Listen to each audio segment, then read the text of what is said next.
Hello everyone, welcome to Bhumi's easy cooking.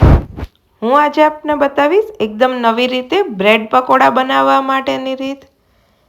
ફટાફટ બની જાય તથા નાના મોટા સૌ કોઈને ભાવે તેવા આ બ્રેડ પકોડા એકદમ સરળતાથી કઈ રીતે બને તેના માટે આ વિડીયોને છેલ્લે સુધી અચૂક જોજો। જો તમે ચેનલ પર નવા હોય તો સબસ્ક્રાઈબ કરવાનું ભૂલશો નહીં। સબસ્ક્રાઈબ કરવું એકદમ ફ્રી છે। બ્રેડ પકોડા બનાવવા માટે મેં અહીં સૌપ્રથમ ડુંગળી લઈ તેને આ રીતે સમારી દીધેલી છે। આ રીતે તેની ચિપ્સ કરી દેવાની છે અને એકદમ જ છૂટી કરી દેવાની છે।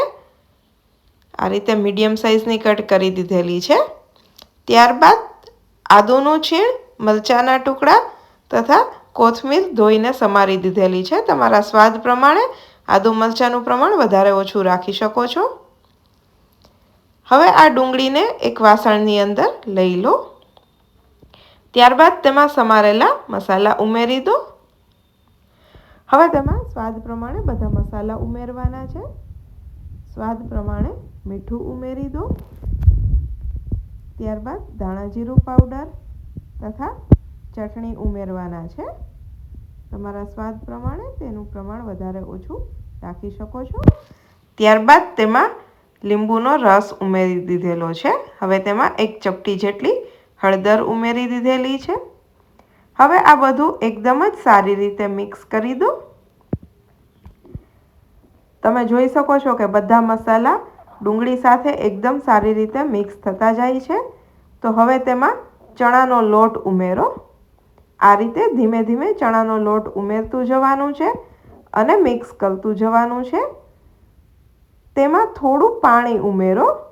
2 ચમચી જેટલું પાણી ઉમેરેલું છે અને આ રીતે તેને મિક્સ કરી દો। પાણી એકદમ જ વધારે નથી ઉમેરવાનું, ધીમે ધીમે ઉમેરવાનું છે। જરૂર પડે થોડું પાણી ઉમેરો, થોડો લોટ ઉમેરો અને તેને મિક્સ કરતા જાઓ। આ રીતે અડધા કપ જેટલું પાણી ઉમેરેલું છે અને મિશ્રણ આ રીતે તૈયાર કરવાનું છે। તો તમે જોઈ શકો છો કે એકદમ સારી રીતે બધું મિક્સ થઈ ગયું છે। તો એકદમ ઢીલું પણ નહીં અને વધારે કઠણ પણ નહીં, તે રીતે મિશ્રણ તૈયાર થઈ ગયું છે। હવે બ્રેડ લઈ તેના આ રીતે ટુકડા કરી દો। તમારે સ્ક્વેરમાં 4 નાના ટુકડા કરવા હોય તો પણ કરી શકો છો। ત્યારબાદ તૈયાર થયેલા બેટરને બ્રેડની બંને સાઈડ પર આ રીતે લગાવી દેવાનું છે। એક સાઈડ પર લાગી જાય એટલે તેને બ્રેડની બીજી બાજુ પર પણ લગાવી દેવાનું છે।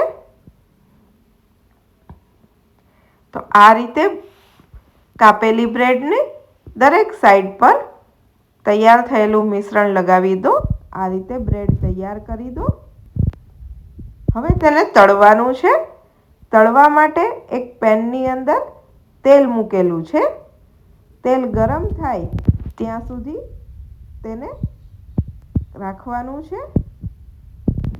હવે તેલ ગરમ થઈ જાય એટલે તૈયાર થયેલા બ્રેડના ટુકડા લાઇટ બ્રાઉન કલરના થાય ત્યાં સુધી કૂક કરવાના છે। તમે જોઈ શકો છો કે એકદમ જ સરળતાથી એ એક સાઈડ પર કૂક થતા જાય છે। એક સાઈડ પર કૂક થઈ જાય એટલે તેને હળવેથી ફેરવી દો અને બીજી સાઈડ પર કૂક થવા દો। આ રીતે બંને સાઈડ પર કૂક કરવાના છે।